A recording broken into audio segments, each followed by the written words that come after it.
శబరివాస శ్రీధర్మశాస్త్ర నీకు వేవేల వందనాలయ్యా.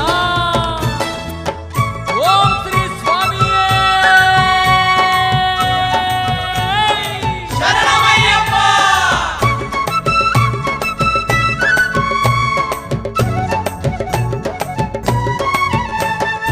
ఇరుముడి నెత్తిన పెట్టి స్వామి యాత్ర చేద్దామా, స్వామి యాత్ర చేద్దామా, శబరి కొండ నెక్కి మనం స్వామిని చూసొద్దామా, జ్యోతిని తిలకిద్దామా, శబరి కొండ నెక్కి మనం స్వామిని చూసొద్దామా, జ్యోతిని తిలకిద్దామా.